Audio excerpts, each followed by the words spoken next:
Sous la pression du succès et de sa maison de disques, Vanessa Paradis a failli se brûler les ailes. Portée par le succès de son album éponyme publié en septembre 1992, la jeune chanteuse alors âgée de 20 ans se lance en 1993, l'année du lancement de Gala, dans le Natural Eye Tour, une première et grande tournée partout en France, mais aussi dans le monde. Le public est au rendez-vous, mais ce qui devait être la grande consécration d'une jeune artiste déjà reconnue va prendre un tournant dramatique. Tout avant pourtant parfaitement commencé. En septembre 1992, quand sort l'album Vanessa Paradis, les Français connaissent déjà bien la chanteuse et actrice.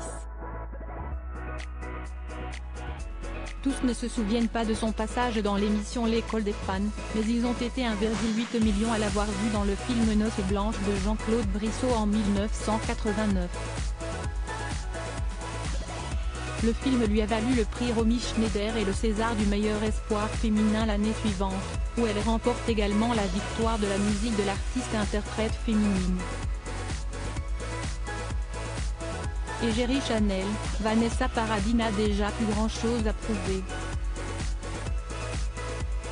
50 ans de Johnny Hallyday, coup de foudre d'Emmanuel et Brigitte Macron. Les 30 événements qui ont marqué 1993 Natural Eye Tour, un entourage qui a vu trop grand. Son album éponyme, composé et réalisé par son compagnon de l'époque Lenny Kravitz connaît très rapidement le succès, porté par les singles Be My Baby, Sunday Mondays, Just Alone You Are There et Natural Eye. Classé en tête des ventes, l'album chanté entièrement en anglais s'écoule à 1,3 million d'exemplaires dans le monde, dont 600 000 en France. Vanessa Paradis fête son 20e anniversaire le 22 décembre 1992, 3 mois après la sortie de son album.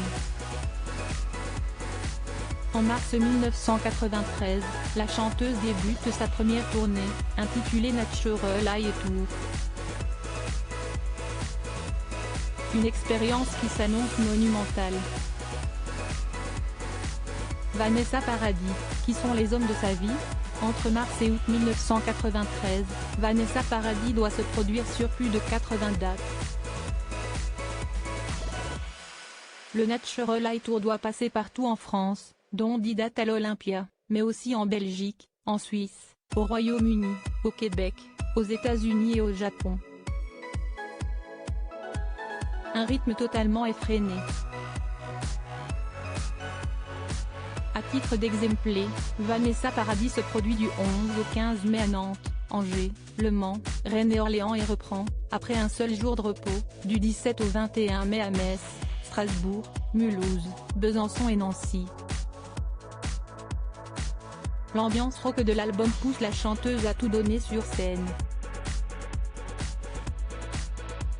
Comme lors du soir du 27 mai, où le public marseillais est chauffé à blanc par la victoire de l'homme en Coupe d'Europe de football la veille. Mais Vanessa Paradis s'épuise. Une tournée arrêtée prématurément à force des concerts éreintants et de manque de jours de repos, ce qui devait arriver arriva, le 31 mai 1993, à Toulon, Vanessa Paradis s'écroule sur scène, victime d'un malaise. Son concert s'arrête prématurément. Mais pas la tournée. Dès le 2 juin, seulement 2 jours plus tard, la chanteuse remonte sur scène et se produit à Clermont-Ferrand.